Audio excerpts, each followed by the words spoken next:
অবশেষে একটা সত্যিকারের ভালো অ্যাপয়েন্টমেন্ট দিলেন।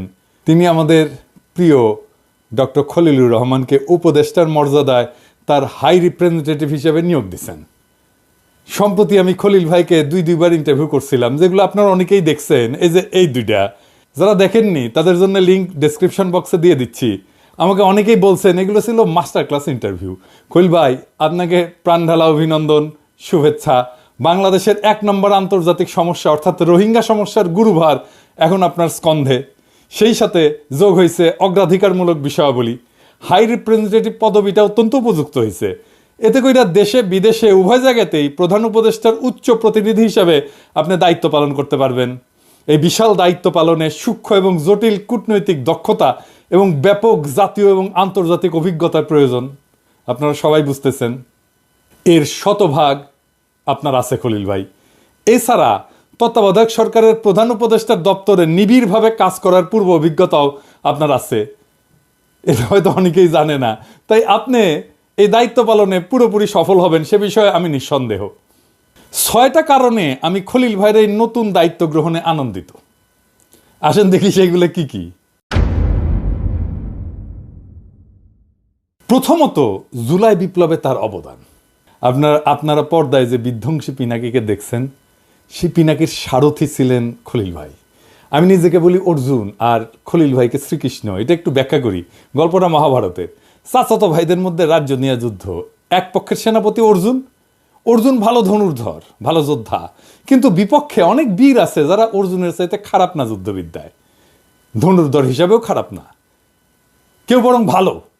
তো এই অর্জুনকে শ্রীকৃষ্ণ বিজয়ী করবেন, এমনভাবে বিজয়ী করবেন যে সাফল্যটা অর্জুনের বলে মনে হয়।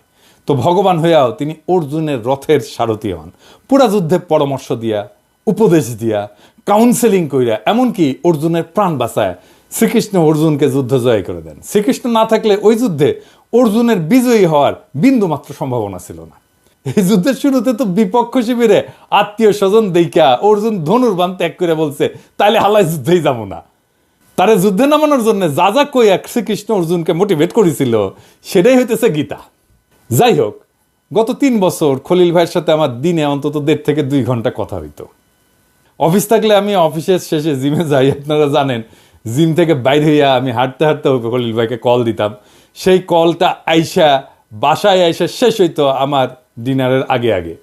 মাঝে ডিনার করতে করতে ওনার সাথে কথা চালায় যেতাম।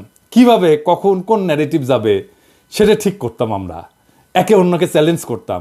খলিল ভাই গ্রাউন্ড লেভেল থেকে প্রত্যেকটা এপিসোডের ফিডব্যাক নিয়ে দিতেন আমাকে প্রত্যেক দিন। আরও একজন দিতেন আমাকে ফিডব্যাক, তিনি হচ্ছেন শফিক রেহমান।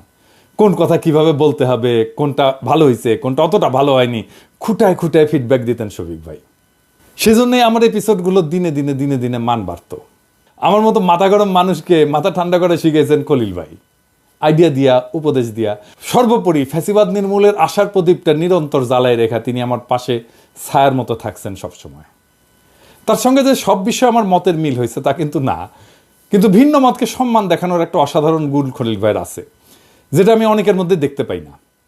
ফ্যাসিবাদের পতনের ঠিক আগে তার কাছ থেকে একটা দারুণ আইডিয়া পাই। আমি সাথে সাথে আইডিয়াটা প্রফেসর ইউনূসের সাথে শেয়ার করি।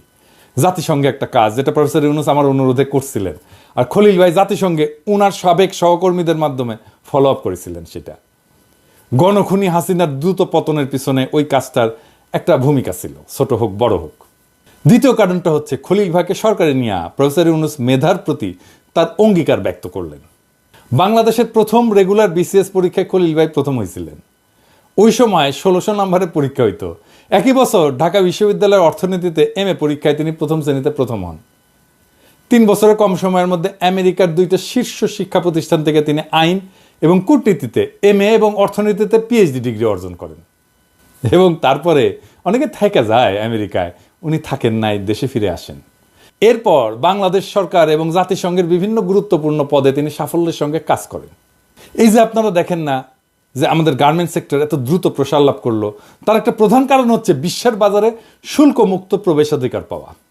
স্বল্পোন্নত দেশগুলোর পণ্যের শুল্কমুক্ত সুবিধার প্রধান আর্কিটেক্ট এই খলিল ভাই। এছাড়া সততা আর সৌজন্যে খলিল ভাইয়ের জুড়ি পাওয়া মুশকিল। ওনার সাথে 3 বছর আমার যে আলাপগুলো হয়েছে, প্রত্যেকটা আলাপ থেকে কিছু না কিছু আমি শিখছি। যা আমার চিন্তাকে গড়ে তুলছে।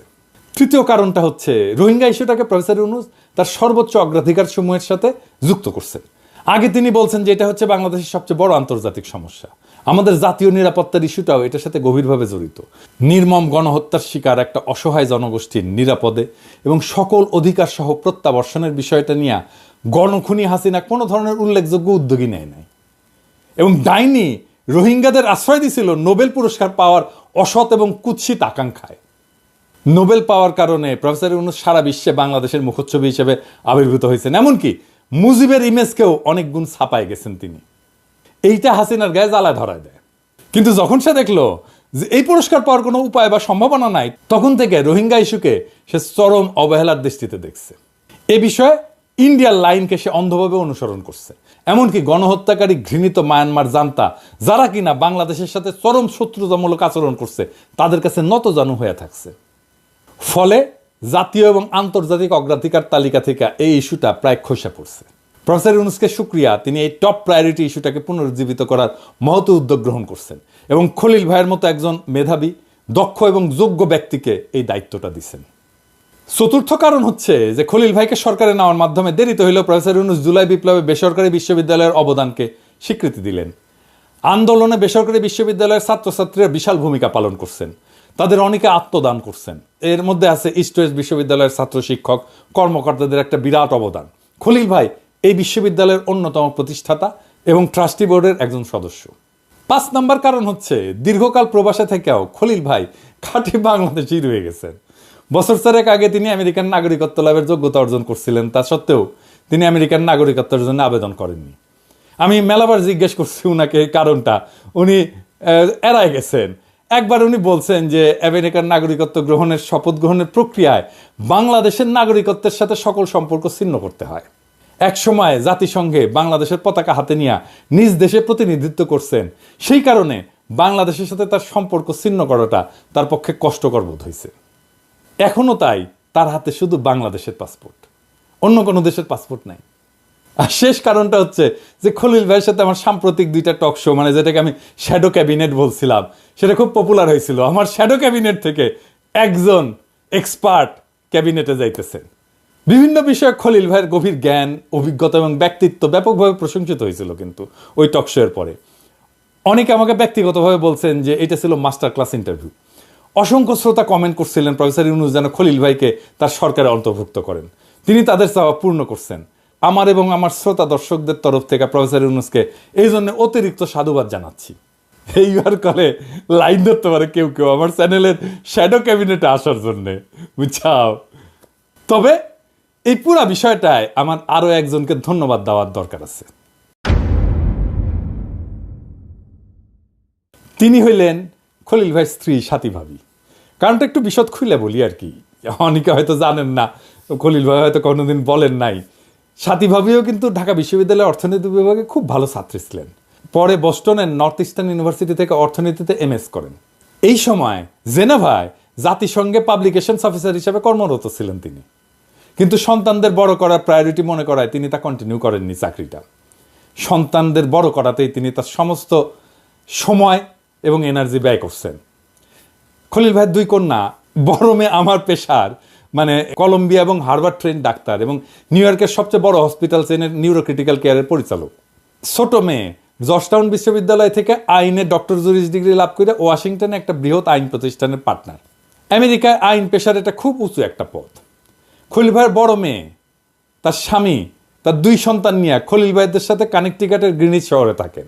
আমেরিকায় বাবা মায়ের সাথে অ্যাডাল্ট সন্তানদের সাথে থাকাটা কিন্তু খুবই বিরল। নাতি নাতরিরা তাদের প্রিয় নানাকে অনিচ্ছা সত্ত্বেও ঢাকায় যাইতে দিছেন, কিন্তু নানিকে তারা কিছুতেই ছাড়বে না। ফলে সাথী ভাবিকে আমেরিকায় থেকে যেতে হচ্ছে। ভাবি, আপনাকে ধন্যবাদ এই সাময়িক বিরহ দশা মেনে নেওয়ার জন্যে। আপনি দুশ্চিন্তা করবেন না ভাবি, ঢাকায় খলিল ভাইয়ের অনেক শুভানুধ্যায়ী আছেন যারা ভালোভাবে খলিল ভাইয়ের টেক কেয়ার করবেন। আর এছাড়া আমার ক্ষুদ্র ভ্রাতা ভগিনীরা তো আছেই, তারা তো জানলো খলিল ভাই পিনাকি দাদার গুরু।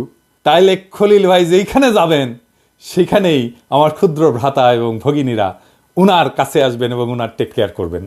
প্রফেসর ইউনূস এবং তার সরকার একটা কিন্তু বড় লাভ হইল খলিল ভাইয়ের মতো একজন মেধাবী, দক্ষ, অভিজ্ঞ, সৎ এবং সত্যিকারের সজ্জন একজন কলিগকে পাইয়া। অন্যদিকে আমার কিন্তু একটা বড় অসুবিধা হইল আর কি, মানে খলিল ভাই খুবই কঠোরভাবে নিয়ম কানুন মেনে চলার লোক আর কি, উনি কোনোভাবে এদিক ওদিক করবেন না। নতুন দায়িত্ব পালনকালে তিনি আমাকে এতকাল ধরে যে সাহায্য করছেন, যে উপদেশ দিচ্ছেন, যে পরামর্শ দিচ্ছেন, যেভাবে পাশে ছিলেন ছায়া হইয়া, সেটা তিনি পারবেন না এবং এটা উনি করবেনও না, আমি জানি। আমি এটা খুবই মিস করব। মানে খলিল ভাই আমার বড় ভাইয়ের মতো ছিলেন আর কি। তবে দেশ এবং জাতির জন্য তিনি যে অবদান রাখবেন, এটা আমার দৃঢ় বিশ্বাস। তার তুলনায় আমার এই অসুবিধা সামান্য ক্ষতি বলে আমি মেনে নিছি। আপনার এই নতুন যাত্রা শুভ খলিল ভাই, মাই কমান্ডার। স্যালুট আপনাকে।